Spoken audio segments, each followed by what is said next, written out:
بسم الله الرحمن الرحیم. شروع کوم په نامه د رب ذوالجلال چې بخښونکی مهربانه بادشاه دی.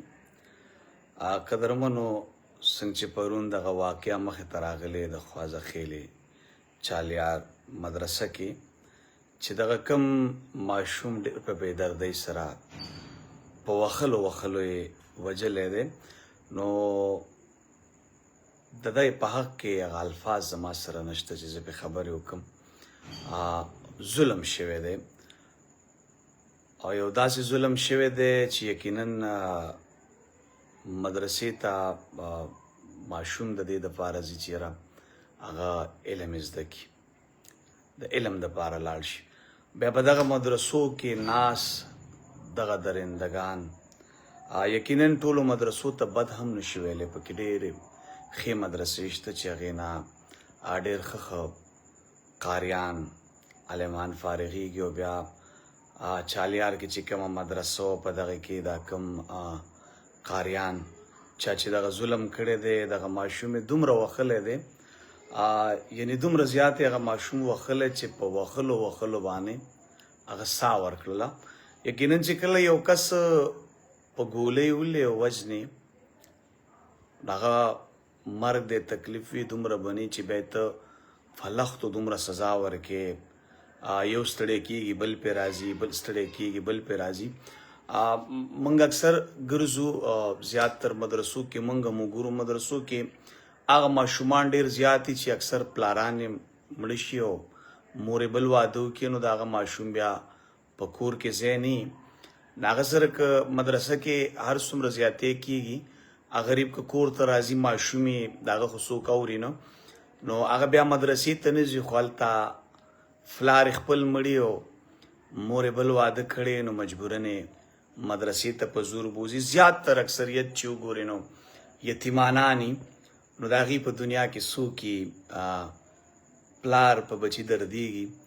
او بیا ډېر خلک داسې چې یاره پلاران هم یي ژوندي او هغې هم مدرسو ته ورکړي، نو اکثر که ماشوم وایي چې یاره استاد کاري ما سره دا کوي یا دا کوي، نو هر پلار اړه کې دا وایي چې یاره دی سبق نه یادوي، د مدرسې نه لوپرۍ طرف ته ځي، نو دی بانه ګوري د سبق د وجې، نو د ماشوم په خبرو باندې څوک غوږ نه ګري. او هغه ماشوم سره څومره هم ظلم زیاتې مدرسه کې کېږي، د هغې مخنیوی څوک کوي نه، ځکه دغلته ناس خلک د عالم او د قاري په جامه کې دلته به زه دا ووایم چې یاره ټولو مدارسو ته بد نشو ویلی، چند یو څو داسې قاریان یا داسې د عالم په جامه باندې خلک پکې داسې ظلم وکړي چې د هغې سره د ټولو علماو دغه نامو ته هم نقصان رسي.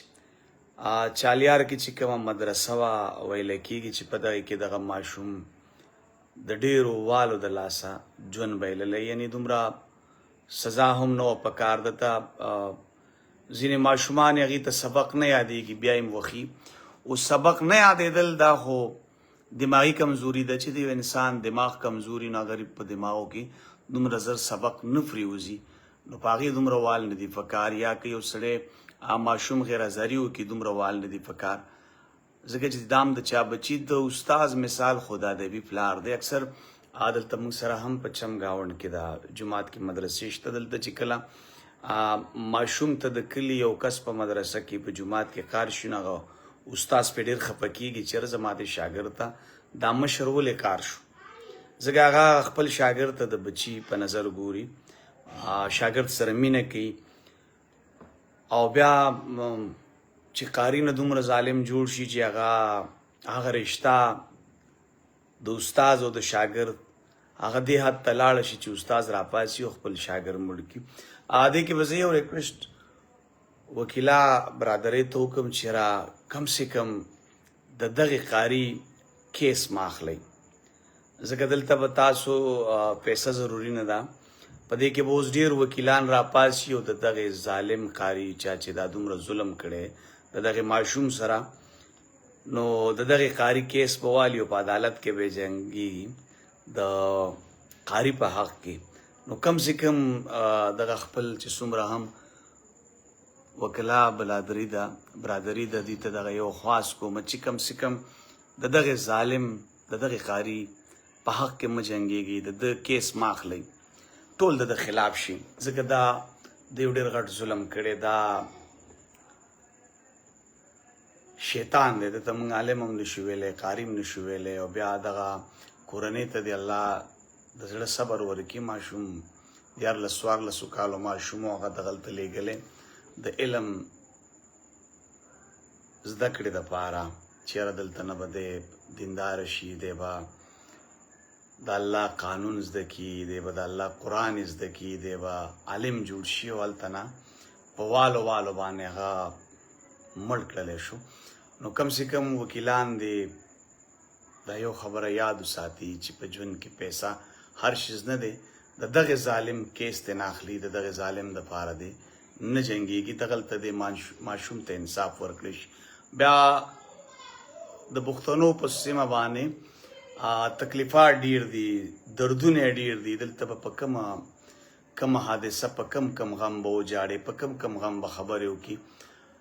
یقینا دې ته به ډېرو علماو ته به دغه درد دي، ځکه چې دې کې ډېر ښه عالمان شته، ډېرې ښکلې مدرسې شته.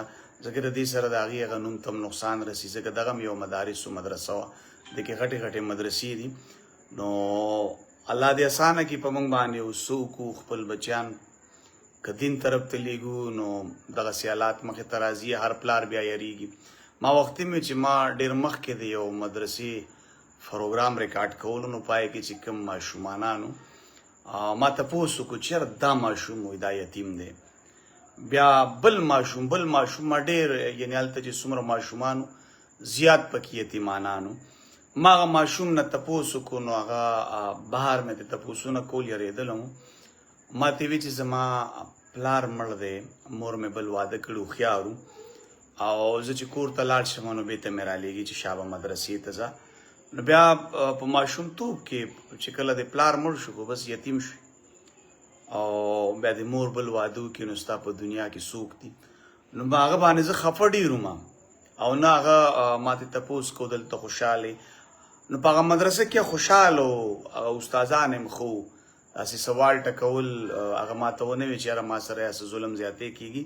خوشحال و مدرسه کې، د هغې سره هغه مینه محبت هم عالمانو ډېر کولو. خو باید د هغه په هغه خبرو باندې زه ډېر خفه شوم چې هغه ماته په یو داسې انداز کې وي چې یاره فلار مې مړ دی، ما مور دی، وایي مور مې بل واده کړی، نو ما بچې کور ته چې لاړ شي، د اختر ورځې وې، کور ته نه تلو. نو ما ته وي چې کور ته لاړ شم، واپس مې رالیږي چې مدرسې ته زه دلته مه راځه. نو یقینا هغه د اختر یا 4مه ورځ وه او یا 3مه ورځ وه، اوس مې د الله نه ګناهګار ایمان هېر دی. نو یقین وکړه هغې زه ډېر سخت خفه کړم. هغه مدرسه کې ډېر ماشومان خو تلي کورونو ته، داسې یو 12 ماشومان هلته کې چې کوم یتیمانانو. نو ما وی چېره دا نور به هم دغسې وي، ځکه اختر له خوا سړی کور ته ځي. نو په دغه سانحه ټول مسلمانان خفه دي، ټول عوام پې خفه دي، ځکه چې دا کومه سانحه مخې ته راغلې، کومه واقعه دا زړونه نشي برداشت کولی. او بیا دغه قاري حیران په دې یم چې دا زړه د کاڼي و چې د دومره ظلم کو. څنګه چې دغه یو انټرویو بله مخې ته راغلی و، په هغې کې ماشوم وي چېره یو قاري به ستړی شو نو بل ته به یې پاس کو، چې بل به ستړی شو نو بل ته به یې پاس کو، چې هغه به ستړی شو نو زوی به پې د پاسه راغلی. نو داسې په یو کبیره ګناه کې خو دی نو ګیر کړی ماشوم و. د مدرسې دغه ځای کې سبق زده کوو، علم یې ترلاسه کولو، خو بس د هغه به ژوند دومره لیکلی شوی. خو باید چې دا څومره چا چې ظلم کړی دی، نو دی کې په کردار ته ورسي، دله سخت نه سخت سزا پکار ده. ځکه چې د یو ماشوم سره او بیا هغه په یو داسې د علم په جامه کې، د یو قاري په جامه کې دومره ظلم ته کې د ماشوم سره. نو باید دغه کومه کهاني چې منظریان ته راغلی، نو دی نه خلک څه زده کړه وکړي، خپل بچي علم ته نه کښېنوي یا خپل بچي د مدارسو نه لرې کړي. نو الله دې وکړي چېرې زموږ په معاشره باندې امن راشي، او دلته هر ظالم ته انصاف میلاو شي. خو دلته عدالتونه هم داسې دي چې دلته تر اوسه پورې چاته انصاف میلاو شوی هم نه دی. باید چې دلته د مرګ سزا مرګ وي، خو کم سے کم دا قاري دې پانسي کړی شي، دته دې سخت نه سخت سزا میلاو شي، او الله دې موږ ته نور خیر کړي. بس دغه یو څو خبرې مې دغه ماشوم باندې کولې. خپله بیمار وم، ګینې حق خویده و چې زه تللی وم او د خاندان سره هلته ودرېدلی وم، ما اواز چوت کړی وی. د دوی په غم کې شریک شوی وم خو مجبوري مې دا وه چې خپله بیمار یم دغه اوس رالم ډاکټر نه ډریپ مې ولګو بس غوښتل مې زړه مې پرې خفه و چې یاره یو څو خبرې پرې وکړم چېرته هم چې زما غږ اورئ ښاد او آباد او بریالي اوسئ خوشحاله اوسئ ډېره مننه تشکر